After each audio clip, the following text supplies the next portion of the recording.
Assalamualaikum warahmatullahi wabarakatuh.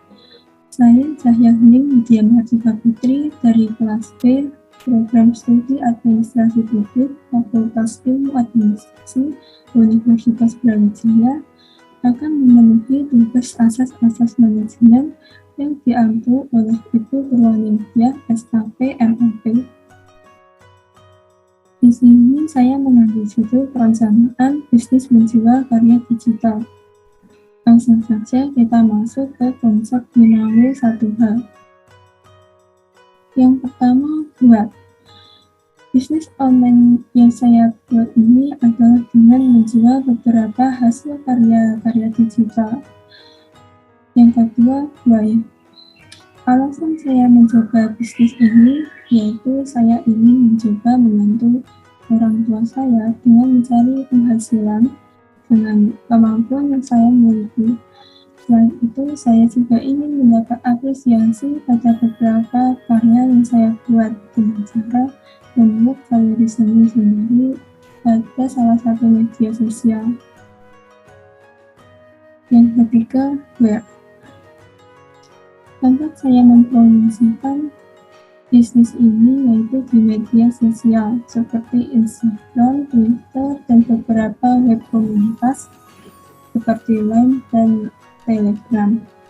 Serta tempat saya menjual karya saya ada pada situs NFT atau juga bisa lewat Twitter dan Instagram melalui komision. Yang keempat, when. Bisnis ini saya jalankan ketika semua alat dan semua kebutuhan yang saya butuhkan sudah saya capai, yaitu sekitar pertengahan tahun 2021. Yang kelima, saya menjalankan bisnis ini sendirian. Dan yang terakhir, how. Karena saya menggunakan NFT untuk menjual karya, maka sistem yang saya gunakan dalam bisnis ini adalah dengan menggunakan sistem koin yang nantinya dapat dikonversikan menjadi mata uang. Lanjut saja kita ke konsep SMART.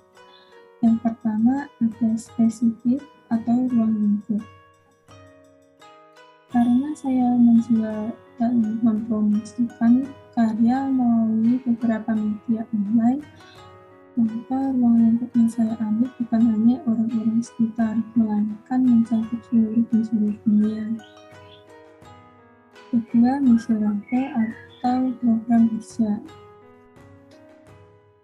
Cara agar suatu karya saya dapat mendapat apresiasi atau bahkan terjual yaitu dengan mempromosikannya di beberapa media sosial, terutama pada kalangan yang minat pada digital art atau komunitas khusus digital itu sendiri.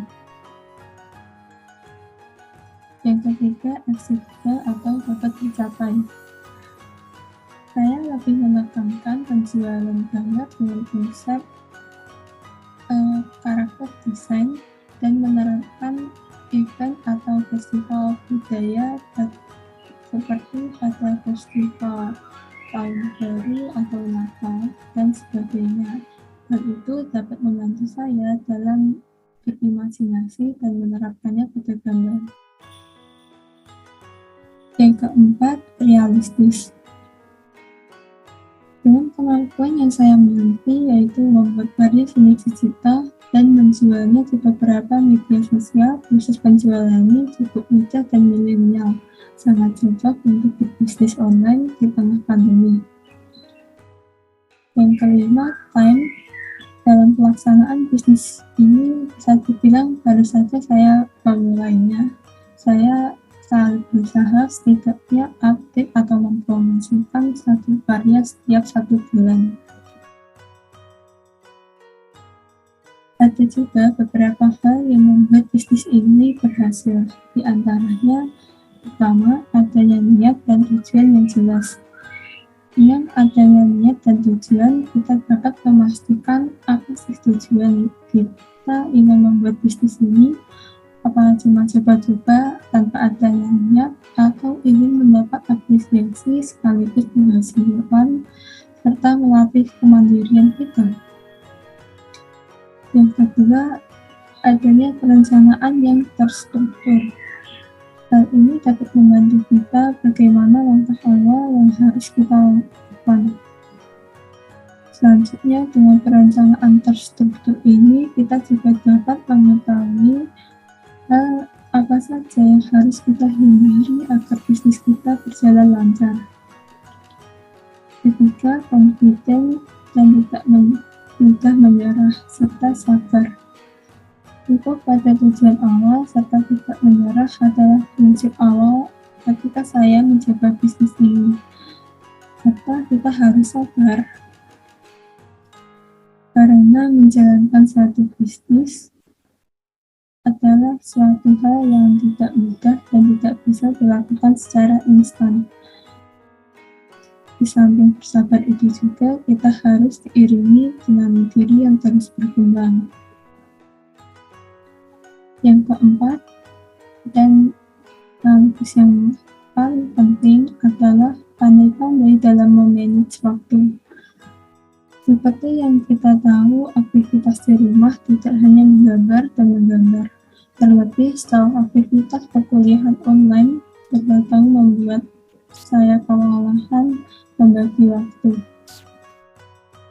Kita harus pandai membagi waktu di mana ada saatnya kita belajar, berkarya, dan juga tidak lupa istirahat. Karena jika kita kurang istirahat, proses belajar maupun berkarya juga akan terganggu. Saya kira cukup sekian dari saya. Apabila ada kurang dan kesalahan dari saya, mohon maaf sebesar-besarnya. Wassalamualaikum warahmatullahi wabarakatuh.